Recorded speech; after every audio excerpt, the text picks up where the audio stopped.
నా పేరు Maitra Venkata my channel ప్రకారం మన ఛానల్ సబ్స్క్రైబ్ చేసుకోకపోతే ఇప్పుడే సబ్స్క్రైబ్ చేసుకోండి. పక్కనే ఉన్న బెల్ ఐకాన్ క్లిక్ చేసి ఆన్లో పెట్టుకోండి. నా ఫర్దర్స్ మిస్ అవ్వకుండా చూడొచ్చు. చాలా మంది చూస్తున్నారు కానీ సబ్స్క్రైబ్ చేసుకోవట్లేదు. So please try to subscribe click the bell icon also. So కోయంబత్తూరులో జరిగిన సామూహిక అత్యాచారానికి సంబంధించిన సంఘటన గురించి ఇప్పుడు ఎంటైర్ నేషన్ డిస్కస్ చేసుకుంటోంది. అంటే కలకత్తాలో జరిగిన ఆర్జీ కార్ కాలేజ్లో ఏదైతే ఇన్సిడెంట్ జరిగిందో అప్పట్లో దాని గురించి అలాగైతే అందరూ మాట్లాడుకున్నారు. అలాగే ఈ సంఘటన గురించి కూడా అందరూ మాట్లాడుకుంటున్నారు. సో మనం కూడా ఈ ఇన్సిడెంట్ గురించి తెలుసుకోవాల్సిన అవసరం ఉంది. అంటే ప్రస్తుతానికి నేరస్తులను అయితే పట్టుకున్నారు. బట్ నేరమే జరగకుండా ఎందుకు చేయలేకపోతున్నారు? సో అది కాదు ఇక్కడ మెయిన్ క్వశ్చన్. సో అందుకే దాని గురించి ఎక్కువగా మాట్లాడుతున్నారు. అండ్ యూత్ కూడా తీసుకోవాల్సిన కొన్ని జాగ్రత్తలు, చేస్తున్న కొన్ని మిస్టేక్స్, వాటి గురించి కూడా ఇక్కడ మనం మాట్లాడుకోవాల్సిన అవసరం ఉంది. ఈ ఇన్సిడెంట్ ఎలా జరిగింది అనేది మీరు పూర్తిగా తెలుసుకుంటే అప్పుడు మీకు ఆటోమేటిక్గా ఒక క్లారిటీ వస్తుంది. డెఫినెట్గా యూత్ కూడా కొన్ని మిస్టేక్స్ చేస్తున్నారు ఇలాంటి విషయాల్లో అని చెప్పి. సో మాట్లాడుకుందాం మొత్తం అంతా అక్కడ. సో బేసిక్గా ఏం జరిగిందంటే సోమవారం నాడు అంటే నిన్న కోయంబత్తూర్ ఇంటర్నేషనల్ ఎయిర్పోర్ట్ దగ్గర ఒక దారుణమైన సంఘటన జరిగింది. ఒక అమ్మాయిని ముగ్గురు మానభంగం చేసేశారు, సామూహిక అత్యాచారం చేశారు. బేసిక్ ఇదంతా ఎక్కడ జరిగిందంటే కోయంబత్తూర్ ఎయిర్పోర్ట్ దగ్గర బృందావన్ నగర్కి ఎస్ఐహెచ్ఎస్ కాలనీ రోడ్డుకి మధ్యలో ఉన్న ఒక నిర్మానుష్యమైన ప్రాంతంలో. బేసిక్గా ఆ ప్రాంతం ఏంటంటే వీధి లైట్లు కూడా ఉండవు అక్కడ. రాత్రి అయితే చిమ్మ చీకటి, అసలే చీకటి, రోడ్డంతా గాఢాంధకారం, ఈ దారంతా గాఢాంధకారం, రోడ్డేమో గుంతలు, ఇలాంటి డైలాగులు మనం సినిమాల్లో వింటుంటాం చూడండి, అలా ఉంటుంది ఆ రోడ్డు, ఆ ఏరియా మొత్తం అంతా కూడా. సో అలాంటి ఒక ప్రాంతం. అందుకే చాలామంది లోకల్స్ ఏమని చెప్తూ ఉంటారంటే ఆ ప్రాంతానికి రాత్రి చీకటి పడ్డ తర్వాత వెళ్ళడం అస్సలు సేఫ్ కాదు. ఎందుకంటే డెఫినెట్గా ఏదో ఒకటి జరుగుతూనే ఉంటుంది. అంటే వచ్చి పేకాట ఆడుకోవడమో, లేదంటే మందు తాగడమో, లేదంటే యూనో గొడవలు ఆడుకోవడం, ఇలాంటివన్నీ కూడా ఆ ప్రాంతంలో రెగ్యులర్గా జరుగుతూ ఉంటాయంట రాత్రి అయితే. సో అందుకని ఆ ప్రాంతానికి చీకటి పడిన తర్వాత ఎవరిని కూడా వెళ్ళొద్దని చెప్తూ ఉంటారంట ఆ లోకల్ పీపుల్ అందరూ కూడా. అయితే ఈ విషయం మరి తెలుసో తెలియదో ఏం జరిగిందంటే ఒక అమ్మాయి, ఒక అబ్బాయి, వీళ్ళిద్దరూ కూడా ఒక కార్లో ఆ ప్రాంతానికి అయితే వెళ్ళారు. వెళ్ళి వాళ్ళిద్దరూ కూడా ఆ కార్లో కూర్చొని మాట్లాడుకుంటున్నారు. వాళ్ళకి ఇంకే ప్లేసు దొరకలేదు, ఆ ప్లేస్లోనే ఉండి మాట్లాడుకుంటారు. అంటే వాళ్ళు ఏమనుకున్నారంటే ఓకే, మేబీ ఇంకెవరైనా వచ్చినా కూడా మనమైతే కార్లో ఉన్నాం కదా, సో మనకి ఏముంది పెద్ద ప్రాబ్లం అనుకున్నారేమో. బట్ వాళ్ళు అనుకున్నది ఏది కూడా జరగలేదు అక్కడ. సో వాళ్ళిద్దరూ కూడా కార్లో వెళ్ళి అక్కడ కూర్చొని మాట్లాడుకుంటున్నారు. సో సుమారుగా రాత్రి 11 గంటల టైంలో, అంటే పోలీస్ ఆఫీసర్ చెప్తున్న దాని ప్రకారం వాళ్ళు ఆ రోజు మధ్యాహ్నం నుంచి తాగుతూనే ఉన్నారు. ఆ నేరస్తులు ముగ్గురు, ఆ ముగ్గురు పేర్లు వచ్చి కరుప్పస్వామి అలియాస్ సతీష్, అతని బ్రదర్ కాళీశ్వరన్ అలియాస్ కార్తీక్, ఇంకొక అతను ఉన్నాడు, అతని పేరు తవాసి అలియాస్ గుణ. ఈ ముగ్గురు కూడా శివగంగై డిస్ట్రిక్ట్కి చెందిన వాళ్ళు అన్నమాట. సో వీళ్ళు ఈ ప్రాంతంలో వర్క్ చేస్తున్నారు, ఒక కన్స్ట్రక్షన్ కంపెనీలో వర్క్ చేస్తున్నారు. అక్కడికి 4 కిలోమీటర్ల దూరంలో ఇరుగురు అనే ఒక ప్రాంతం ఉంది. ఆ ప్రాంతంలో ఒక కన్స్ట్రక్షన్ సైట్లో ఈ ముగ్గురు కూడా వర్క్ చేస్తున్నారు. వీళ్ళు ఏంటంటే ఆ రోజు మధ్యాహ్నం నుంచి తాగుతూనే ఉన్నారు. అండ్ రాత్రి 11 గంటల టైంలో ఇంకొక బాటిల్ ఆఫ్ లిక్కర్ తీసుకొని వాళ్ళు ఆ ప్రాంతానికి అయితే చేరుకున్నారు. అండ్ వీళ్ళు ఆ టైంకి కూడా అక్కడే ఉన్నారు కార్లో. సో ఈ పాయింట్ గుర్తుపెట్టుకోండి, మనం తర్వాత మాట్లాడుకుందాం. సో ఆ ప్రాంతానికి వాళ్ళు ముగ్గురు వచ్చారు. వచ్చిన తర్వాత ఆ బాటిల్ కూడా తాగేశారు. తాగేసిన తర్వాత కారులో ఉన్న వీళ్ళిద్దరిని కూడా చూశారు. చూసిన తర్వాత ఆ కారు అద్దాలు పగలగొట్టేశారు రాళ్లతో. పగలగొట్టేస్తే ఆ అమ్మాయి బాయ్ ఫ్రెండ్, అతని వయసు 25 సంవత్సరాలు, అతను బయటకు వచ్చాడు గొడవ పడ్డానికి వీళ్ళతో. బయటకు వస్తే అతన్ని కొట్టేశారు, కర్రలతోని రాళ్లతోని కొట్టేసి అతన్ని ఫుల్గా గాయపరిచేసి అతన్ని అక్కడ పడేసి ఆ అమ్మాయిని ముగ్గురు దూరంగా ఉన్న పొదల్లోకి లాక్కొని వెళ్ళిపోయారు. ఆ తర్వాత ముగ్గురు కూడా అమ్మాయిని మానభంగం చేశారు. చేసిన తర్వాత ఆ ముగ్గురు కూడా ఆ ప్రాంతం నుంచి అయితే పారిపోయారు. పోలీసులు ఈ విషయం గురించి ఇమీడియట్గా వాళ్ళకి తెలిసిన వెంటనే వాళ్ళని పట్టుకోవడానికి అయితే ఆ ప్రాంతానికి అయితే చేరుకున్నారు.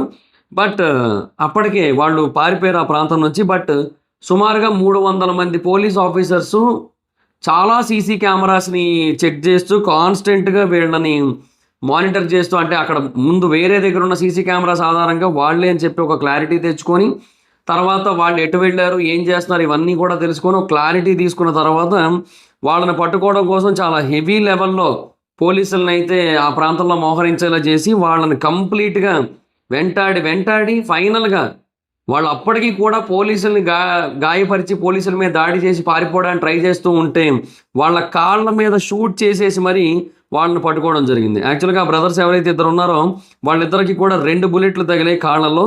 అండ్ 3వ పర్సన్ ఎవరైతే ఉన్నారో ఆ పర్సన్కి 1 బుల్లెట్ అయితే తగిలింది. సో అలాగా వాళ్ళు ముగ్గురు కూడా ఇంక లొంగిపోయారు. అంటే లొంగిపోవడం ఇన్ ద సెన్స్ దొరికిపోయారు. అలాగా వాళ్ళైతే దొరికారు పోలీసులకి.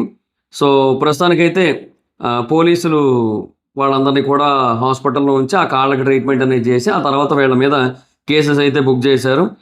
భారతీయ న్యాయ సంహిత ప్రకారం సెక్షన్ 296B, 1181, 324(4), 140/3, 309(4) ఇవన్నీ కూడా పెట్టారు. అండ్ అది మాత్రమే కాకుండా సెక్షన్ 70 కూడా పెట్టారు, సామూహిక అత్యాచారానికి సంబంధించిన కేసు అది. సో ఇవన్నీ కూడా ఇనీషియల్గా సర్వైవర్ బాయ్ ఫ్రెండ్ ఇచ్చిన దాన్ని బట్టి పెట్టిన కేసు.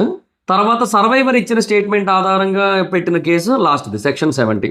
సో ఆ ముగ్గురు కూడా అలా చేశారు. సో బేసిక్ ఇక్కడ అంటే పోలీసులు అయితే ఇప్పుడు ప్రస్తుతానికి వాళ్ళని అరెస్ట్ చేశారు. ఓకే, నేరస్తులు దొరికిపోయారు.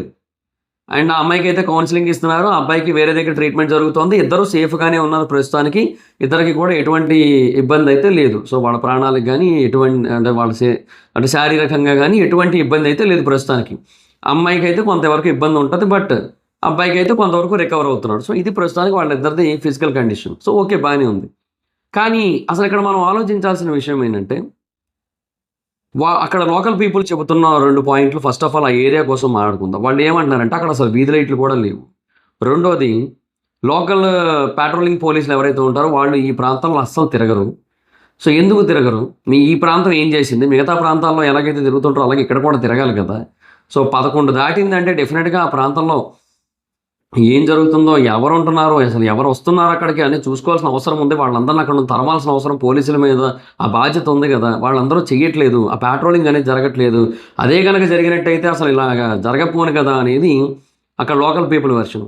రెండో వెర్షన్ ఏంటంటే బేసిక్గా అసలు ఆ అమ్మాయి అబ్బాయి రాత్రిపూట ఆ టైంలో అలాంటి ఒక నిర్జన ప్రదేశంలో కారులో వెళ్లాల్సిన అవసరం ఏముంది? మీరు మాట్లాడుకోవాలనుకుంటే రెస్టారెంట్స్ ఉన్నాయి, కేఫ్స్ ఉన్నాయి, లేదంటే వేరే ప్లేసెస్ చాలానే ఉంటాయి. కోయంబత్తూర్లో కొంచెం హైఫై ప్లేసెస్ చాలానే ఉంటాయి. You can go there, you can chill out there, you can hang out there. మీరిద్దరూ వేరే దగ్గర ఎక్కడైనా కూడా మీ టైం స్పెండ్ చేయొచ్చు కదా. ఎందుకు అలాంటి ఒక నిర్జన ప్రదేశాన్ని ఎంచుకున్నారు మీరు? అది కరెక్ట్ కాదు కదా అనేది ఇంకొక పాయింట్. అండ్ మూడోది, ఎందుకని బేసిక్గా మనుషులు ఎలా బిహేవ్ చేస్తున్నారు అంటే ఆల్కహాల్ అనేది తీసుకున్నట్టయితే మనుషుల తాలూకు ఆలోచన విధానం కానీ వాళ్ళ ప్రవర్తన కానీ మొత్తం అంతా కూడా కంప్లీట్గా మారిపోతుంది.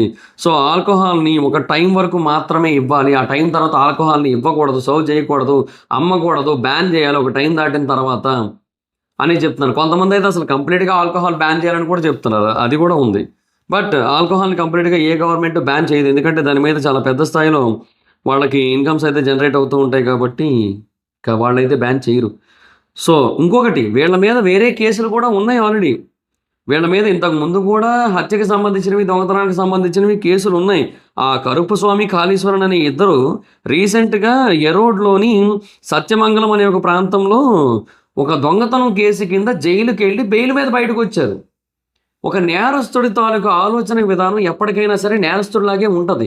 వాడు నేరం చేశాడు తర్వాత మారిపోయినయ్యా అని చెప్పి అంటే వాడు మారిపోయినట్టు కాదు. ఆ ఆలోచన విధానం అలాగే ఉంటుంది. అండ్ ఇంకా చూడండి, ఇప్పుడు వాడు అంతకుముందు చేసిన నేరం కంటే ఇంకా పెద్ద నేరం చేశాడు ఈసారి. అండ్ ఆ ముగ్గురు కూడా జరిగిన తర్వాత అమ్మాయిని వదిలేసి వెళ్ళిపోయారు. అక్కడ ఆ అమ్మాయి తనంతట తానుగా ఆ కార్ దగ్గరికి అయితే వచ్చింది. తర్వాత వాళ్ళు కాల్స్ అయితే చేశారు. చేసిన తర్వాత పోలీస్ ఆఫీషియల్స్ వచ్చారు ఆ ప్రాంతానికి. అండ్ వచ్చిన తర్వాత వాళ్ళని అయితే హాస్పిటల్లో జాయిన్ చేశారు. సో ఇదంతా కూడా జరిగింది. సో అసలు అదే అంటున్నా, అసలు ఫస్ట్ థింగ్ ఏంటంటే యాంటీ సోషల్ ఎలిమెంట్స్ అనేవాళ్ళు ఒక పర్టికులర్ ప్రాంతాన్ని ఎంచుకుంటున్నారు అన్నప్పుడు ఆ పర్టికులర్ ప్రాంతం వాళ్ళకి అందుబాటులో లేకుండా చేయాల్సిన బాధ్యత గవర్నమెంట్ మీద ఉంటుంది.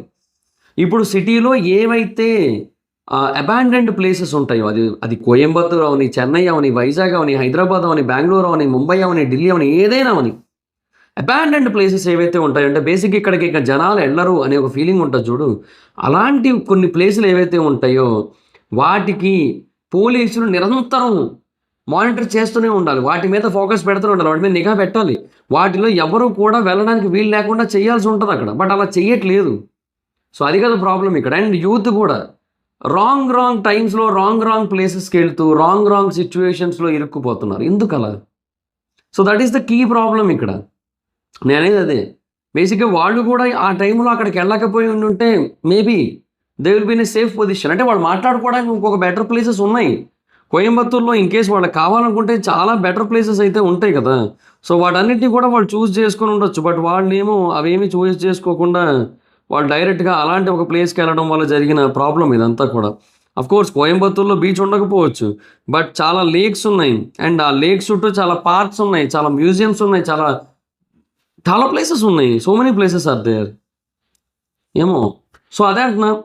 బట్ మనిషి తాలూకా ఆలోచన విధానం అనేది చాలా వరస్ట్‌గా తయారవుతుంది day by day. Especially alcohol, గంజాయి, సిగరెట్స్ ఇలాంటి వాటి వల్ల. సో వాటిని మార్చాల్సిన అవసరం ఎంతైనా ఉంది. అది అది ఎలా మార్చాలంటే మనుషులు మారట్లేదు. వాటిని ఆపాలి. గవర్నమెంట్‌లే ఆపాలి. వేరే సైడ్ నుంచి ఇన్‌కమ్ సోర్సెస్ అన్నీ చూసుకొని వీటి సైడ్ ఆపాలి. ఒకవేళ ఆల్కహాల్ సర్వ్ చేసేటట్టయితే వాటిని ఓన్లీ హైఫై రెస్టారెంట్స్‌లోనే సర్వ్ చేయాలి. డ్రంక్ అండ్ డ్రైవ్ టెస్ట్‌లు కంటిన్యూస్ చేస్తూనే ఉండాలి. డ్రంక్ అండ్ డ్రైవ్‌లో ఎవడైనా దొరికితే వాడికి కనీసం 1 ఇయర్ జైలెయ్యాలి.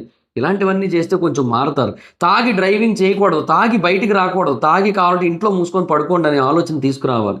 తాగాలి అనుకుంటే నీకు అంతగా. రెస్టారెంట్‌లోని, బార్‌లోని తాగాలనుకుంటే డ్రైవింగ్ చేసే పర్సన్ ఇంకొకరు ఉండాలి. Non drinking person. ఎప్పుడు అలాంటివన్నీ జరిగేటట్టుగా చెయ్యాలి. అవేం చెయ్యట్లేదు. ఇంకేం చెప్తాం చెప్పండి.